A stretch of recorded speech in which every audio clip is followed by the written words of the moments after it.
ফল। আমার মনের মতো করে সবকিছু চলবে এই ব্যাপারটা মাঙ্গলিক যোগের জাতক জাতিকারা কিন্তু 30 বছর অবধি মনে করে। 30 বছর অবধি তাদের মনের মধ্যে কিন্তু এই ব্যাপারটা একদম দৃঢ়ভাবে থাকে, আস্তে আস্তে কমতে থাকে। এবার শনির ব্যাপারটা হচ্ছে, শনির বক্রগতিতে দৃষ্টি। শনি কি সাধক।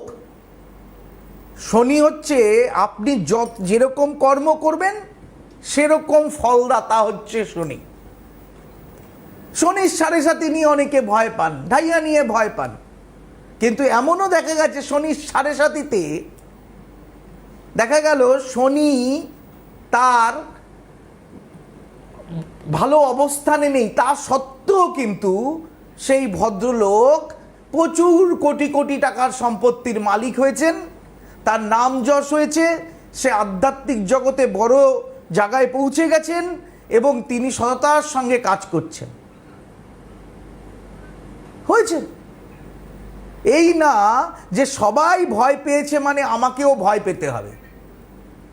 আমি দক্ষিণা কালীর উপাসক, আমি দক্ষিণা কালীর উপাসক, আমার অধিপতি দেবতা দক্ষিণা কালী, আমার গুরু হচ্ছে ভগবান শিব।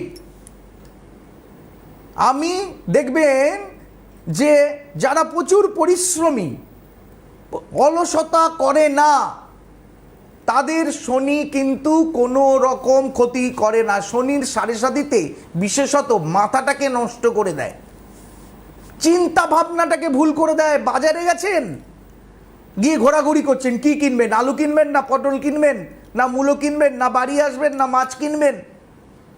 হয়তো দেখা গেল কোনো বন্ধু এসে বলল তুই গাড়ির ব্যবসা কর, তুই এইখানে টাকা লাগা, ওখানে টাকা লাগা, বুদ্ধি খাটাতে পারছেন না। এটা শনির ব্যাপারে হয়। 7.5-তে কি করতে হয়? 7.5-তে ভাবতে হয় লোভ আমি সম্বরণ করব, আমি বেঁচে থাকব, সুষ্ঠু সুন্দরভাবে ঈশ্বরের নাম যশ করব, নাম করব, ধ্যান প্রাণায়াম করব, শান্তিতে সন্তান নিয়ে, মা বাবাকে নিয়ে, স্ত্রীকে নিয়ে জীবনযাপন করব, দেশ বিদেশ তীর্থযাত্রা করব। জীবনে শুধু অর্থ, বিশাল অর্থ ইনকাম করাটাই বড় ব্যাপার নয়। আমি ফ্যাক্টরি খুলতে চাই, কিন্তু তার তো একটা সময় আছে, জোর করে তো হয় না। টাটাও তো চেয়েছিল সিঙ্গুরে ফ্যাক্টরি করতে, অর্ধেক হয়ে গেছিল, পারেনি। তো সমস্ত কিছুর একটা সময় আছে, ইনভেস্টমেন্টের সময় আছে, কখন কখন মাছ ফেলার, চারা ফেলার সময় আছে, কখন আবার গোটানোর সময় আছে, কখন আমাকে গোটাতে হবে। যাই হোক, আজকে